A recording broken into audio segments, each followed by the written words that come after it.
Well, good evening, everyone. Welcome to you. My name is Neil and I'm a member of the Eremos Council, and I want to welcome you all to this event and say how pleased we are that you can join us for this evening. Eremos is an inclusive association with its roots in Christianity. Our vision is to offer a forum and support for individuals and communities to explore, express, and deepen their spirituality within an Australian context. And that is what we hope will happen on this occasion. I come to you from Canberra on Ngunnawal land, and I acknowledge the traditional custodians of this country. I recognise their enduring connection to land, waters, and culture. I pay my respects to their elders, past, present, and emerging. And in a spirit of reconciliation, I invite you to take a moment to call to mind the custodians of the land on which you are currently camped.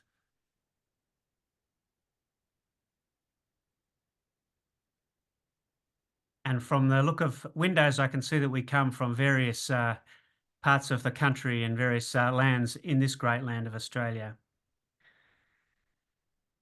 Our speaker this evening is Professor David Tacey, a public intellectual known and respected in the arts, religious and psychotherapy communities.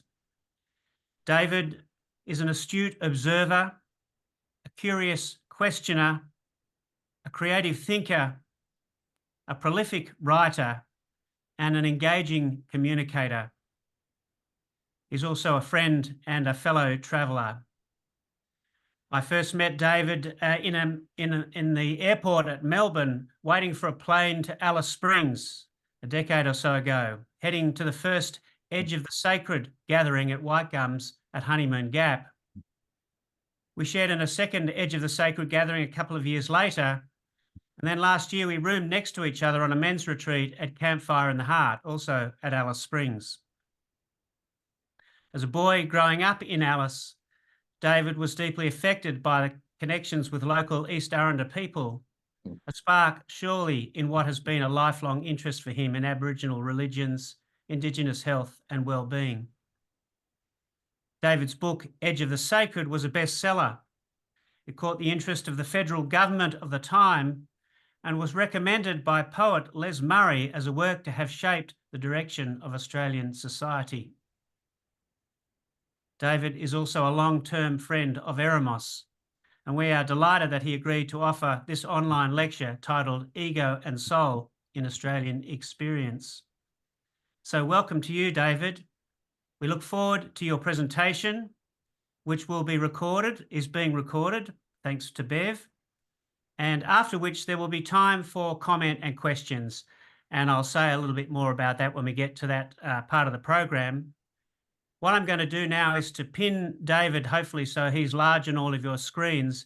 It may well be that to aid our transition through this time, it's actually quite helpful if you not only turn off your audio, but also your video, and we'll invite you to switch videos back on again when we come to the time of question and comment, and hopefully when we can see each other and share with each other.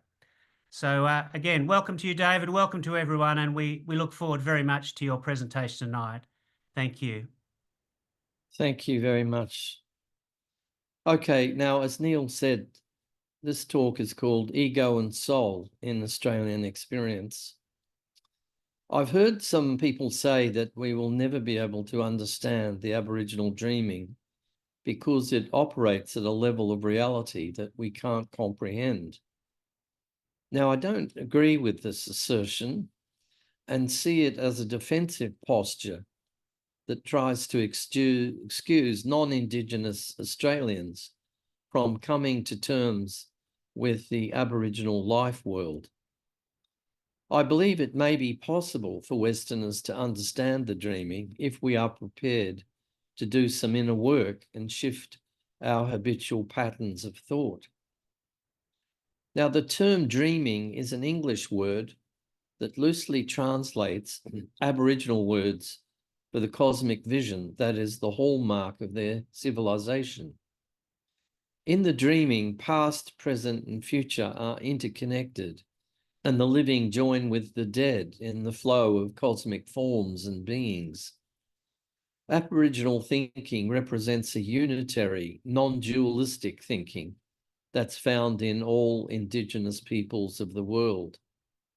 It's most likely a form of thinking that Westerners had access to once, but lost in the course of the development of civilization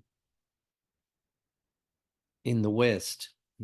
When we think small, the world shrinks to the size of our intellectual and perceptual capacities, and the sense of the world as an infinite cosmos is lost. Our thinking makes the world small, but contact with Indigenous cultures can break open our horizon and expose us to levels of reality that we have never begun to consider. The world becomes a cosmos again, with spiritual and not only material dimension. Hence, the encounter between the West and Aboriginal cultures can be a liberating and transformative experience for those who are open to being expanded. For those who are contracted and fearful, it can be a frightful experience that has to be defended against. Now, this section I've called the ego's perspective. In the West, the ego is the dominant psychological organ that determines how we view the world and what we see. By ego, I do not, of course, mean this in the colloquial sense of a person's inflated sense of importance or an overweening pride that is often referred to as a big ego. I mean ego in the psychodynamic sense of the center of the conscious personality, the sense of I or meanness that emerges as and when we operate through rational thought and reason. The operations of the ego have a great deal in common with what neuroscience refers to as the left hemisphere of the brain. That hemisphere that is orderly, analytical, judgmental, and technical. The left hemisphere focuses more on the part than the whole and breaks down the wholeness of being in order to study the particulars closely and scientifically. In the words of Ian McGilchrist, who is my go-to person in neuroscience, it's the emissary that has usurped the role of the master. The ego has become foundational to Western civilization and has brought with it many benefits, such as intellectual enlightenment, scientific and technical development, and an explosion of knowledge. But it has been allowed to dominate the personality and society at great cost. What we have gained in knowledge, we have lost in wisdom. Wisdom is more the province of the right hemisphere of the brain. An ego-based society is one which encourages individualization and specialization. But the downside of these developments is that the bits that it has differentiated have become alienated from the whole. This means that loneliness can be the result of the differentiation of the ego from the community. The ego, as the center of conscious functioning, has lost touch with the non-ego or unconscious, which thinks along different lines. Our dreams as products of the unconscious reveal the opposite side of the personality. They reveal an underused faculty that thinks non-rationally, is holistic and concerned with connections between things. Community rather than isolation and loneliness is the consequence of the right hemisphere of the brain. Dreams seem like a foreign language to the ego, and many of us do not understand our dreams because they are unfamiliar with their mythic and pattern-making formations. Unlike the ego, dreams speak the language of the soul, which is the deeper part of the personality, which is concerned with meaning, emotion, feeling, and our relationship with eternity. Soul is close to eternity and close to death. whereas the ego lives in denial of eternity and death. At the social level, ego dominance creates a society which is industrious, progressive, technical, but it produces people who are competitive, envious of others, and unable to form community. It produces alienation, loneliness, isolation, and anxiety. When the part is not linked to the whole, anxiety becomes an unfortunate keynote, as does depression, because the part is not meant to live in isolation, but is designed by creation to coexist with others and live for others. The ego makes our lives profitable, but cannot make us happy. An ego-dominant society does not believe in what it cannot see or verify through scientific experiment. The ego thus generates a world which is non-religious, critical of systems of belief, antagonistic to traditions, and highly secular. The world that is seen, tested, and measured is the only world that is accepted as real.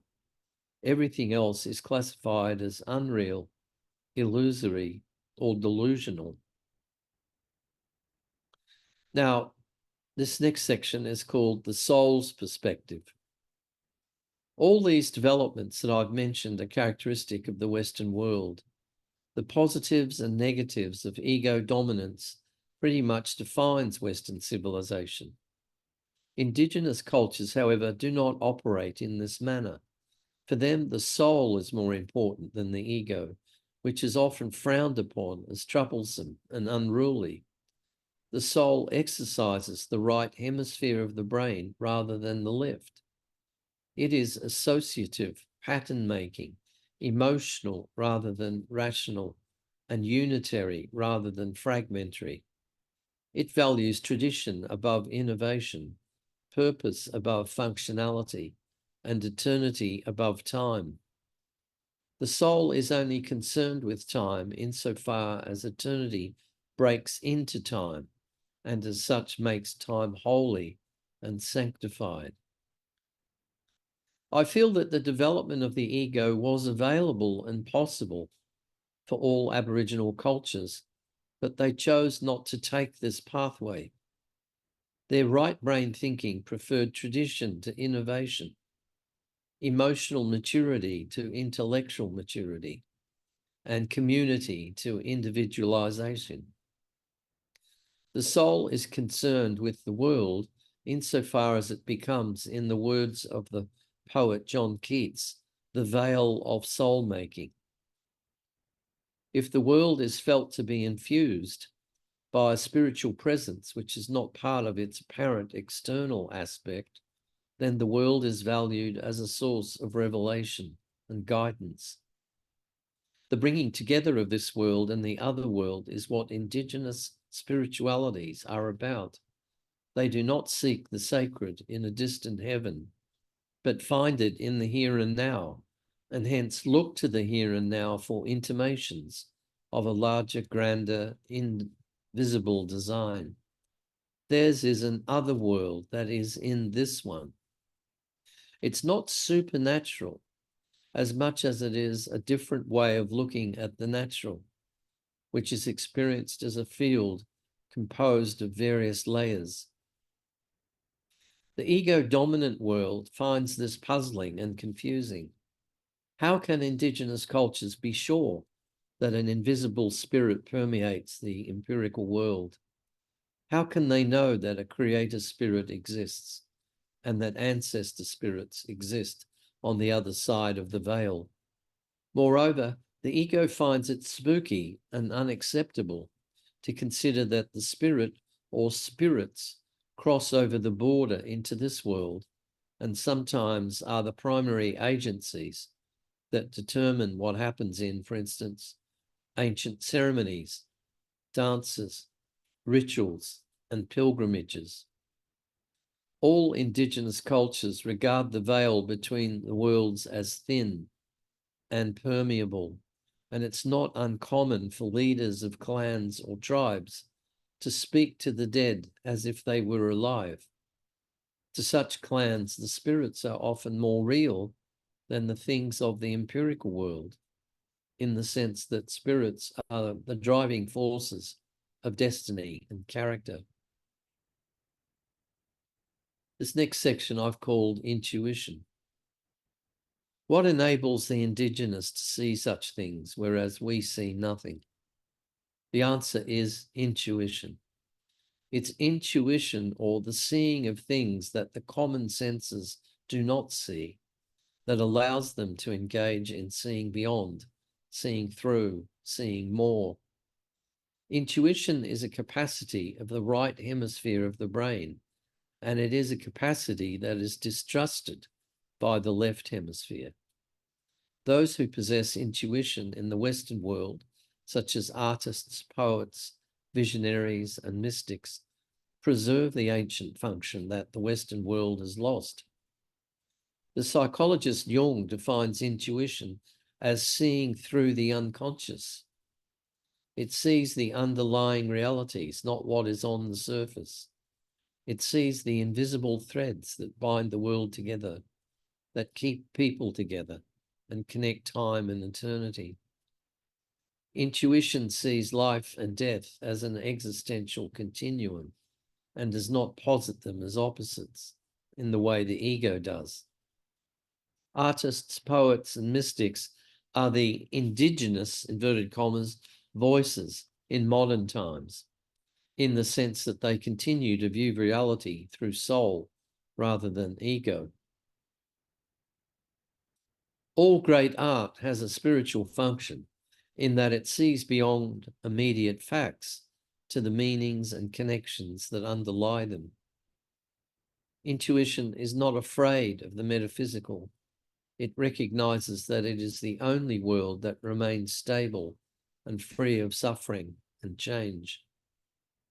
While the ego's world is wholly subject to the vicissitudes of a rapidly changing world, the soul seeks the still center of the turning world, as T.S. Eliot put it. This is why people with developed souls are often free from anxiety and worry, because their identity is not based on the temporal, but grounded in the archetypal patterns of eternity. The mystical pathways of all religious traditions are concerned with building bridges to eternity and storing one's treasures in a place that does not change. This next section I've called the primordial person within. For non-Indigenous Australians to experience the world as the Indigenous do, a mental readjustment or conversion is required. To close the gap between cultures, a journey is needed. This journey is from our ego-based perspective to the soul-based perspective. It might surprise some people how many non-Indigenous Australians have begun this journey. In the arts, music, and creative community, a great many have begun this journey toward the soul. Jung believed that the Indigenous archetype within the modern Western mind could be awakened under certain conditions, as he put it. And one of those conditions is living side by side a primordial people, which can serve to awaken the Indigenous potential within the modern Western person. Now, Jung claimed that within all of us, no matter how urbanized and removed we are from nature and primordial conditions, we have a deep-seated layer of the psyche at which we remain at one with the world. In his essay, Archaic Man, Jung wrote, every civilized human being, however high his conscious development, is still an archaic man at the deepest levels of his psyche. Jung argued that the unconscious stores all the previous forms of psychic functioning that have operated in the course of human development. And he said that although Western consciousness has strayed far from nature and can barely recognize its kinship with nature, the earlier forms of consciousness, which facilitated our relations with the world, have not disappeared, but fallen into the unconscious. It could be that we are unable to comprehend the Aboriginal life world until we have managed to connect with what might be called the indigenous layer of the psyche. And I quote now from Jung, all those factors that were essential to our near and remote ancestors will also be essential to us, for they are embedded in the inherited organic system, end quote. And Jung refers to this vestige as the 2 million-year-old man that is in all of us. It may not make exact science, but it makes good theory, especially at this time where we need to believe that there are resources within the modern self that can be accessed to revitalize our relations with the natural world. Jung argued that dreams reflect the continued existence of this ancient layer of experience, and that if we are to discover a place where ancient and modern might meet, it's likely to be our dreams. It's quite natural that a civilization based on the dreaming would likely appear often and intensely in the dreams of settler or immigrant Australians. In his essay, Persistence in Folly, the poet Les Murray wrote, "The dream world is a frequent and natural place for white and Aboriginal Australians to meet." The dream world is a frequent and natural place for white and Aboriginal Australians to meet. He wrote that in Persistence in Folly, a book which came out in Sydney in 1984. I found this to be true after I left Central Australia to attend universities in Adelaide in South Australia. I found that Aboriginal people, their customs and rituals arose in my dreams. Jungians are perhaps tempted to treat Aboriginal figures in dreams as shadow figures, and while this may sometimes be the case, I think this puts them in a too narrow category. They are more than shadow. Aboriginal people are the soul of the country and represent what is profoundly rich and deep about this land. If they arise in our dreams, it's because they are the carriers of the soul image of the country. If they haunt our dreams in unpleasant or nightmarish ways, it's because these people were treated atrociously by our forebears and regarded as little more than native fauna in an officially declared terra nullius, or empty land. They were not awarded the status of human beings, and their cultures were not seen as civilized. Even Professor Manning Clark, believed to be progressive in his day, began his epic 6-part volume History of Australia by declaring, and I quote, "Civilization did not begin in Australia until the last quarter of the 18th century." It's an extraordinary comment viewed from today's perspective. Civilization, he said, did not begin in Australia until the last quarter of the 18th century. For left-brain thinkers like Manning Clark, civilization that is not recognizable from a Western perspective is not civilization at all. Now, I often dream of Aboriginal people in great need, living in destitution and poverty in car parks and alleyways. This dream has multiple meanings, of course, as all dreams do. At an external level, it's an expression of shocking realities in the world. At an internal level within me, it's a subjective statement about my inner life. Such dreams indicate that I'm depriving my primordial or Aboriginal self of a better or more sustaining life. I often had such dreams when I was a teacher at the university, living in a rational environment, which is not conducive to the soul. In other dreams, Aboriginal people function in a more shamanic mode, as the carriers of a secret knowledge that I do not possess, a knowledge of initiation into the deeper mysteries. It would represent a good project, I think, for a writer, researcher, or postgraduate in this country to conduct a comprehensive study of Aboriginal figures in the dreams of non-Indigenous people. It would say quite a lot about the soul of Australia. Are there any takers? Now, the next section I've called Living Side by Side, a Primordial People. Whereas the conscious mind speaks the language of rationality, the unconscious still speaks the ancient language of mythos, symbol, and image. This is why we have such difficulty understanding dreams, because they speak from a layer to which we are no longer related. We not only fail to understand our dreams, we often fear them as well, because they speak from a depth that we are unwilling to explore. At a deep level, the mind is still at one with nature, because in Jung's view, the archaic or primordial mind is nature and has not been disconnected from it. He says, and I quote, "We have been that archaic mind, but we have never known it. We got rid of it before understanding it." Very profound comment, I think. We got rid of it before understanding it.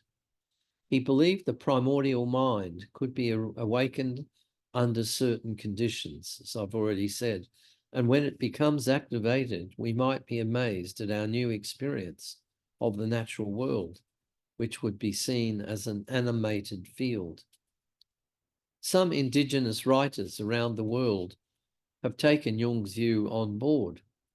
For instance, the African writer Malidoma Some, S-O-M-E, has advanced the notion of an Indigenous archetype. He says, and I quote, "There is an Indigenous person within each of us. The Indigenous archetype within the modern soul is in serious need of acknowledgement. A different set of priorities dwells there, a set of priorities long forgotten in Western society." It's a brilliant comment from a book of his called Ritual, Power, Healing, and Community, published in Portland, Oregon by Swan Raven Press, 1993, Malidoma Some. This is a metaphorical statement akin to saying we have shadows, animas, tricksters, or parental figures in each one of us.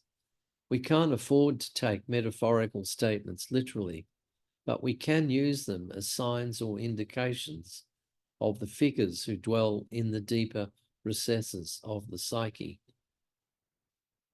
Now, after a period of living amidst the Indigenous cultures of Central Australia, the British biologist Grant Watson found himself profoundly affected by the Indigenous mode of knowing. And I'd like to quote from his autobiography, and I quote, "As I came to fall under the spell of Indigenous people, so many of thousands of years distinct from our European conventions, so did those same European conventions suffer from an objective devaluation.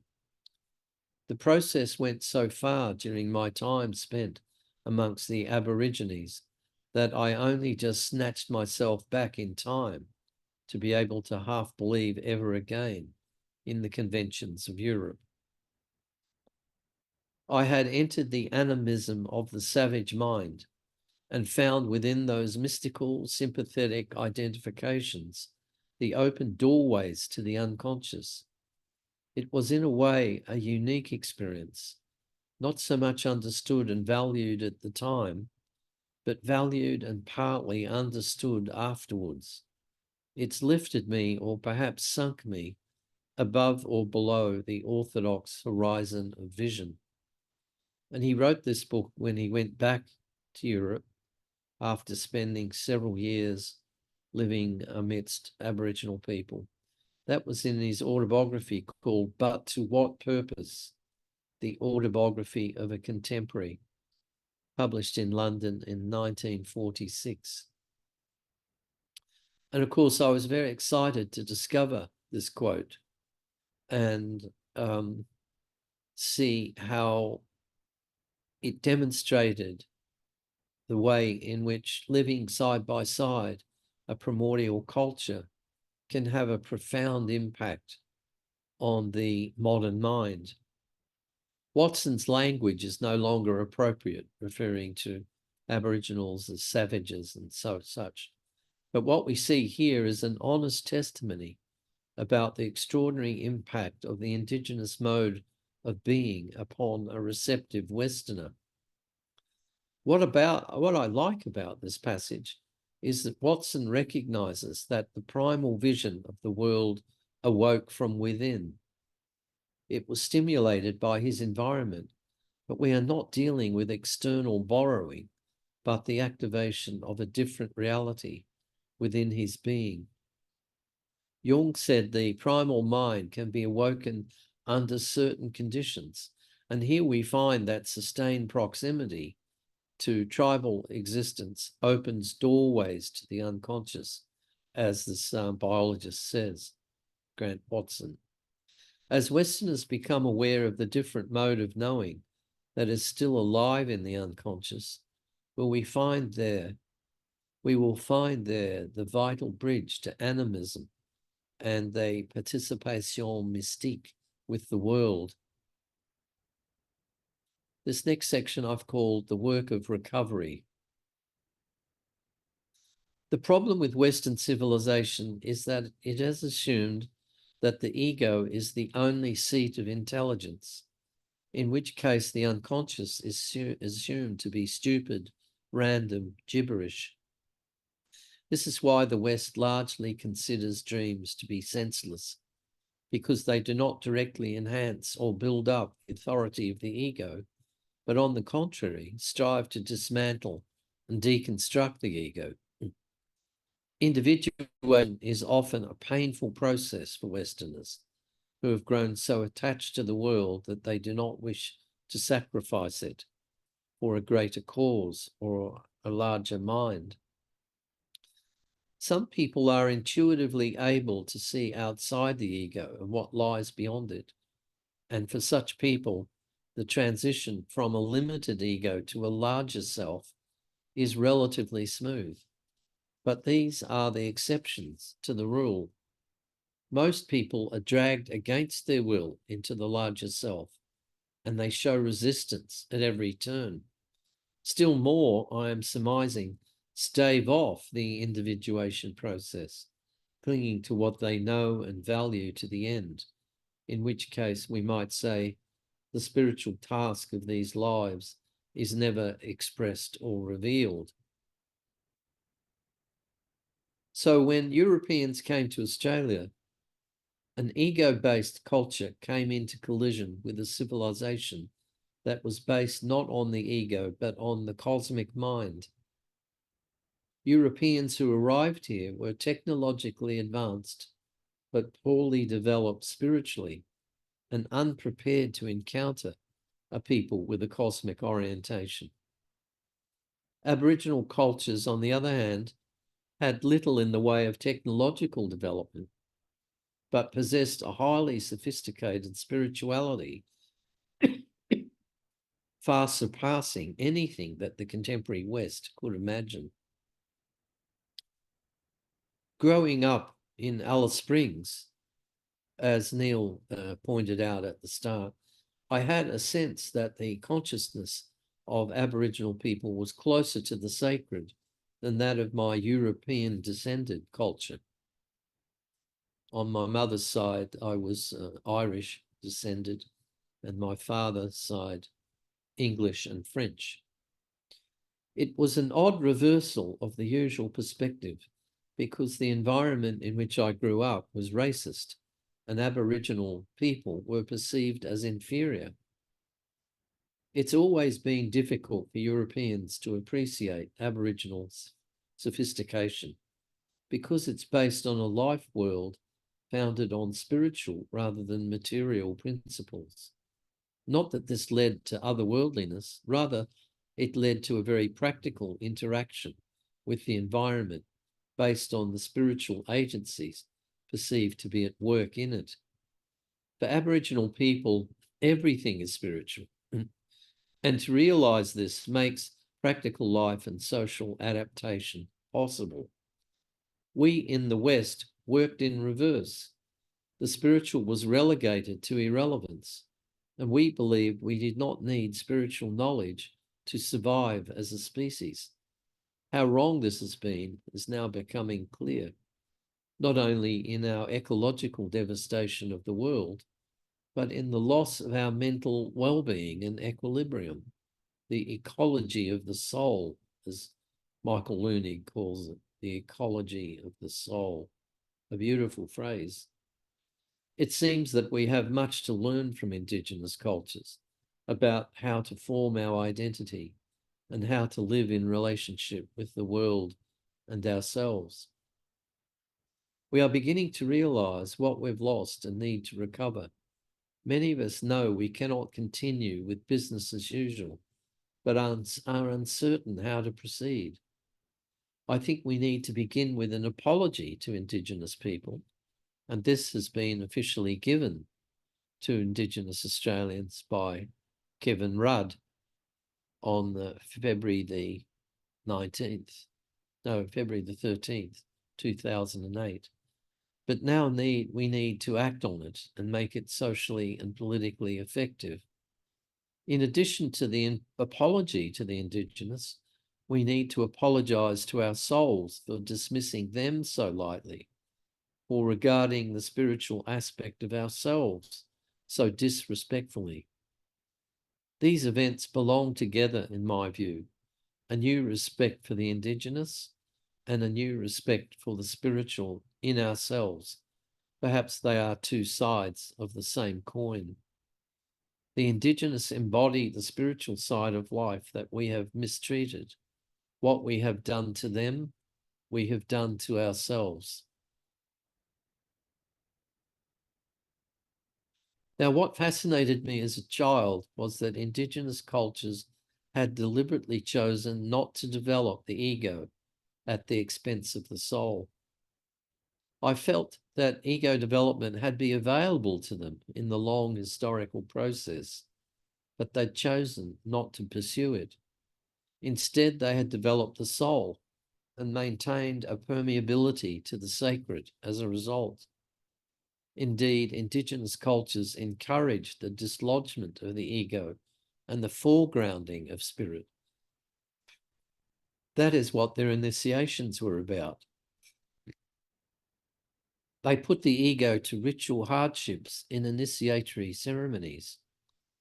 In such rites, the ascendancy of the ego was terminated and the image of the sacred enthroned in the soul.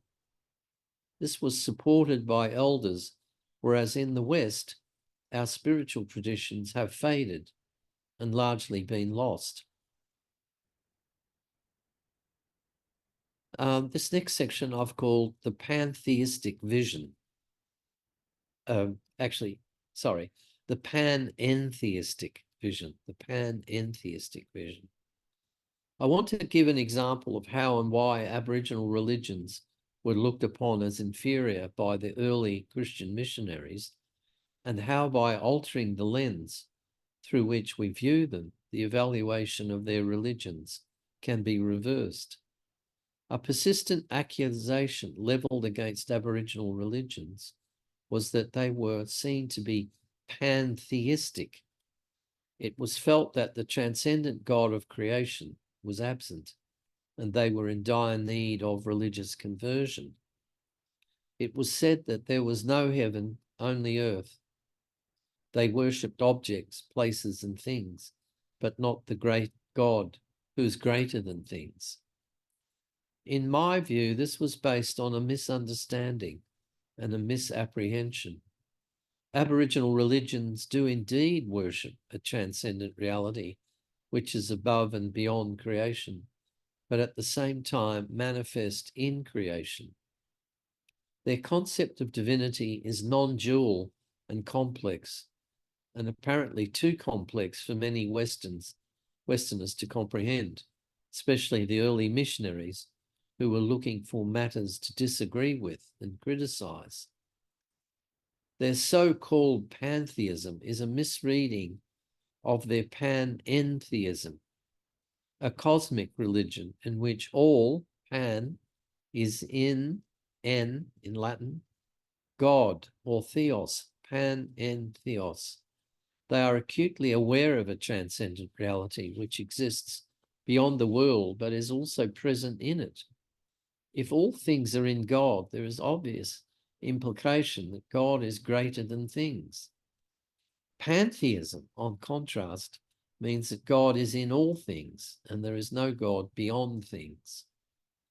For religions of transcendence, this is idolatry and to be rejected. So the early missionaries, not understanding what they were dealing with, thought they were helping Indigenous people by crushing their so-called idolatry and leading them toward a God of transcendence, who alone offers salvation and eternal life. But elders have protested that God was already speaking to us through the law revealed in the land. That's a quote from a fascinating book called Rainbow Spirit Theology Towards an Australian Aboriginal Theology, published by a group of Aboriginal elders in Queensland calling themselves Rainbow Spirit Elders. And it was published in Melbourne by HarperCollins Religious in 1997. I don't know if you can get hold of that book, but it's a very important book. It's a warning to people about shortchanging Aboriginal religion and seeing it as idolatry, whereas in fact it was panentheism instead of pantheism. So the elders, the Rainbow Spirit elders proclaim, quote, our Aboriginal culture was already spiritual, more overtly spiritual than the European culture of those who invaded Australia, which is true enough, which is on page 11 of the book I've mentioned, Rainbow Spirit Theology. They were already aware of transcendent reality, which contradicts the accusation that they had no gods, only ancestor spirits. Ancestors returned to God upon passing from this world to eternity. They remained active forces in the lives of the living, but there was always a higher reality to which the ancestors themselves had to defer. Common to all the hundreds of Aboriginal cultures, I think some anthropologists said there were up to 500 different Aboriginal cultures, was the idea of a creator spirit, referred to by the English word God, now that English is widely spoken among Aboriginal people. In traditional contexts, the creator spirit is sometimes referred to as the rainbow spirit and known as Yirmbal in North Queensland. In the Northern Territory, Bame is the creator god and sky father in several language groups, while Kuna Pipi is the name of the mother of creation, who could transform herself into a male or female version of the creator spirit. So there's ambiguity and subtlety and diversity in their images of the God world. Aboriginal people had a fluid conception of the gender of the divine, and in this regard they are more sophisticated than Western religions, where God has been defiantly male and the Father God as he's referred to as, over the centuries. Only in recent times have feminist theologians insisted that God can be referred to as female as well as male. Of course, if God is truly other and transcendent, God cannot be limited to any gender at all, and it's a mystery beyond human categories. In Northern Australia, there was even a Trinitarian concept of God in the figure of Jungle Wool. In Yolnu mythology, Jungle are three siblings, two female and one male, who created the landscape of Australia, covered it with flora, and breathed life into the animals and human beings. In refusing to think of God as outside creation, Aboriginal cultures have much to teach us in these ecologically challenging times. The Western convention of thinking of God in heaven and nature as bereft of God has done much to desacralize the world and make it subject to disrespect, abuse, and exploitation. If only that which is sacred matters, and matter does not matter, this has played a role in the ecological destruction of the earth. If Western religions were panentheistic instead of theistic, we might not be in the ecological crisis we are in today. Hence, many ecologists are holding up Indigenous cultures as models that the West should emulate. Thomas Berry points this out in his book, A Dream of the Earth. Christian theology today is trying hard to become more friendly toward the natural world. And if it had been more panentheistic, understanding that all exists in God, it might not be faced with the difficult task of resacralizing what it has desacralized. What we viciously attacked as aberrant and inferior in Indigenous cultures is ironically the religious vision to which Christian theology aspires today. When we look at the Christian theologians that are taking the environment seriously, including the Pope's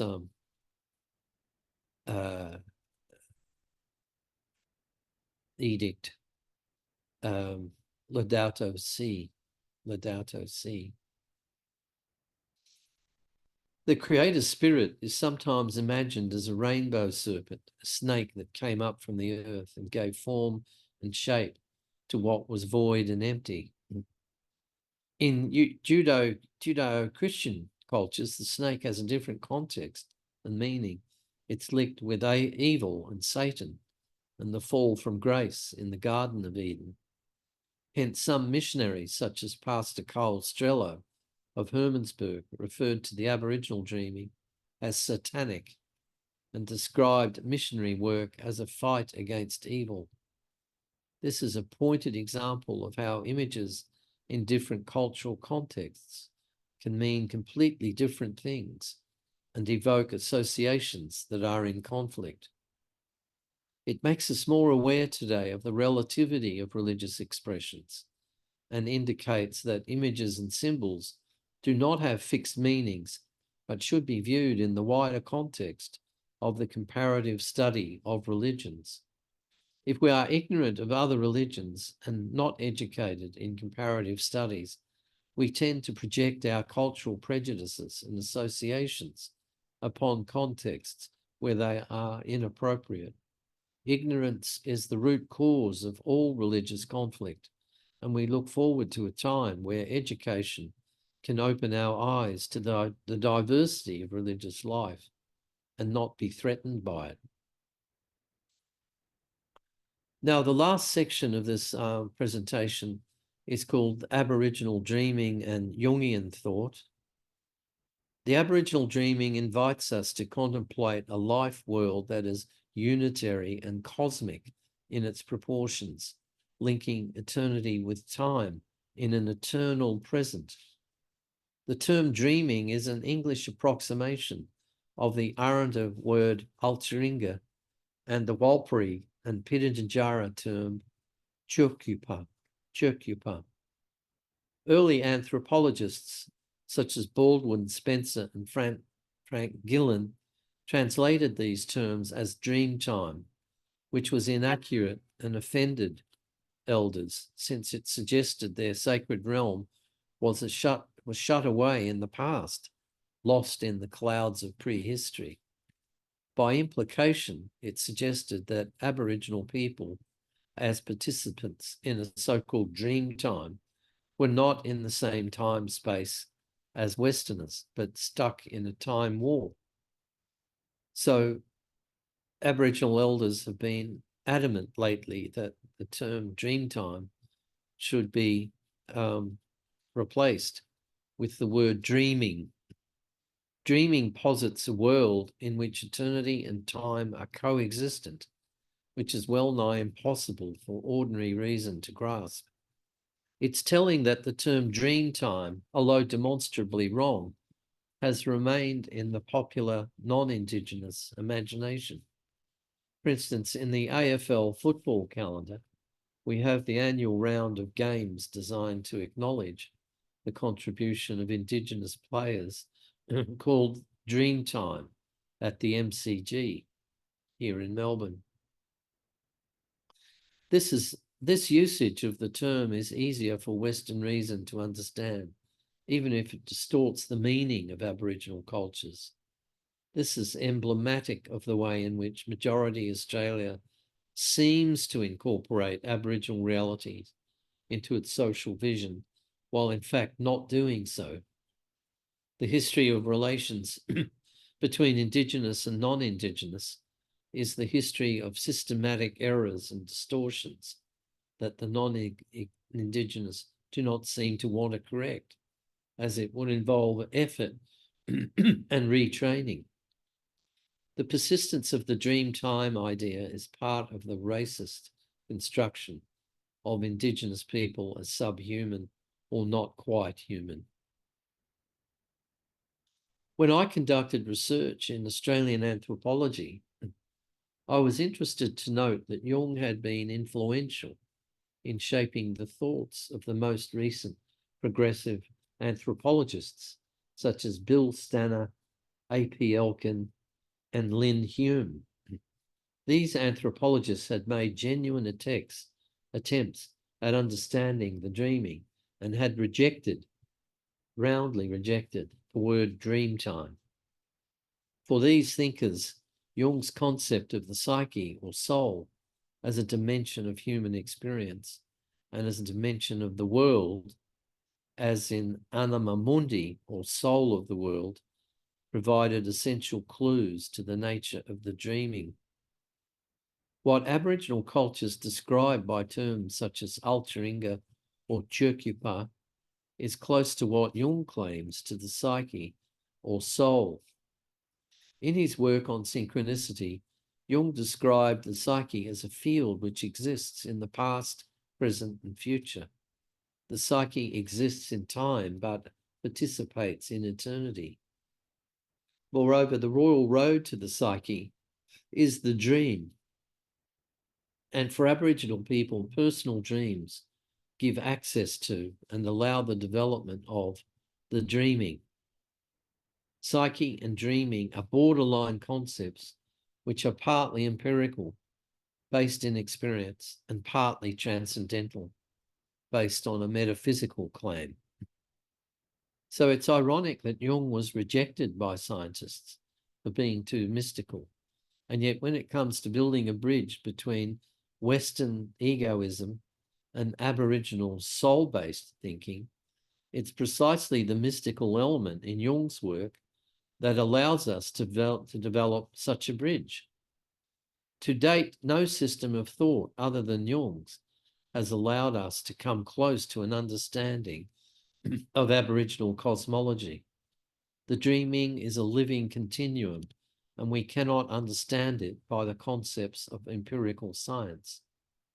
The anima mundi is one way of understanding it, but to follow this, we have to study the works of Plotinus and the Neoplatonists. And who's got time or interest to do that these days?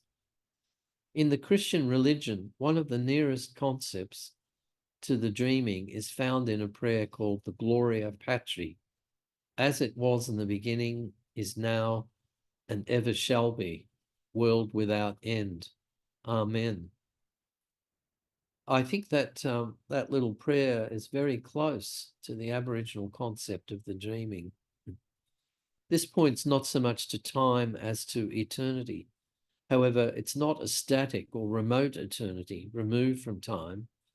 It's eternity as it impacts on time and exerts a pressure and demand at every moment. The Tjurkupa could be conceived as the place or space where time and eternity intersect, where eternity enters time and becomes one with it as a parallel reality that runs alongside time but is not exhausted by it. Anthropologist Bill Stanner, W.H. Stanner, who wrote that famous book on the dreaming, he coined a new term, every when he coined. And he said it's a continuous highway between ancestral and living man, between the life givers and life, between subliminal reality and immediate reality. That's from his book, The Dreaming.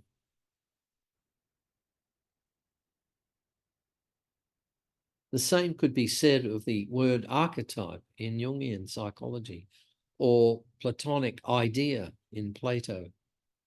These are highways between ancestral and living humanity. In one place, Jung refers to archetypes as ancestral traces, and he says the unconscious corresponds to the mythic land of the dead, the land of the ancestors. And referring to Australian Aboriginal cultures, Jung says the mythical world of the ancestors, for instance, the Altjeringa or Bagari of the Australian Aboriginal people, is a manifestation of the unconscious and its archetypes. The ancestors were mostly conceived of as coming from below the earth, which is an indication of their chthonic nature as forces of the unconscious. Anthropologist in Queensland, Lynn Hume, writes, the ancestors rose up from beneath the earth and sank back down after their travels, but their influence is still felt and their past actions are still vital in the present. If we replace the word ancestors with archetypes, this could serve as a definition of archetypal forces, whereas the ancestors came from nowhere, no one knows where. Jung says the same as for archetypes. He just says they're just there, and we have no way of knowing how they came into being. According to anthropologist Ted Strello, a more precise translation of Altjeringa is, quote, eternal, uncreated, and sprung out of itself. He also translates it as originating from eternity. In similar vein, anthropologist Tony Swain claims that the term Altjeringa means to see the eternal, to see the eternal. When we are told that ancestors speak to humans in dreams, do not obey the laws of time or space, and appear in symbolic form in ritual, dance, and ceremony, we realize we are looking at something almost identical to Jungian archetypes. Influenced by his reading of Jung, W.H. Bill Stanner said the dreaming could just as well be called the unconscious. Lynn Hume in Queensland suggests that the dreaming is cognate with Jung's collective unconscious. She points out that if Jung's concept of the collective unconscious had been available to 19th century Australian anthropologists, such as Baldwin Spencer and Frank Gillen, misconceptions about the nature of the dreaming might have been somewhat less problematical. Jung would have understood the difference between a dream time with its fixed reference to a distant past and the dreaming with its openness to past, present, and future.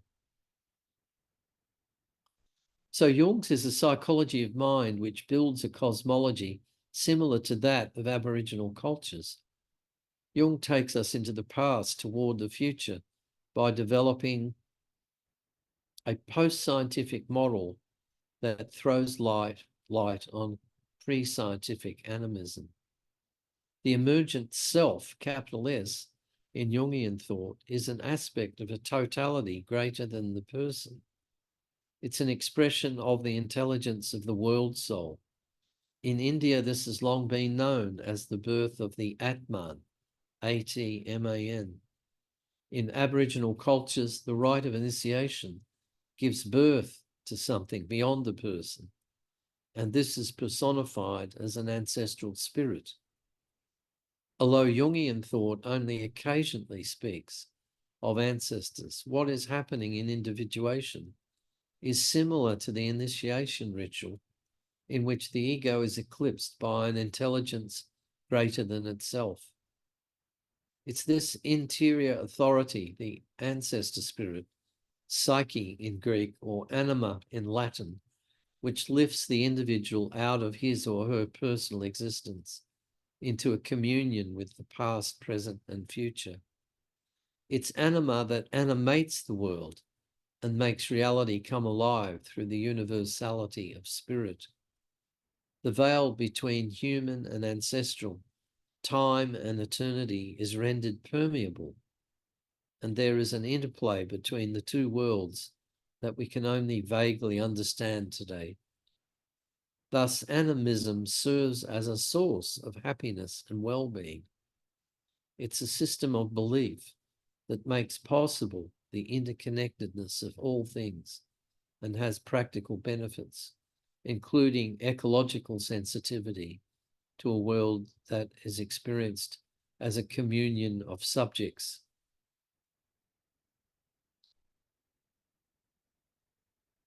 Thank you very much. That's it.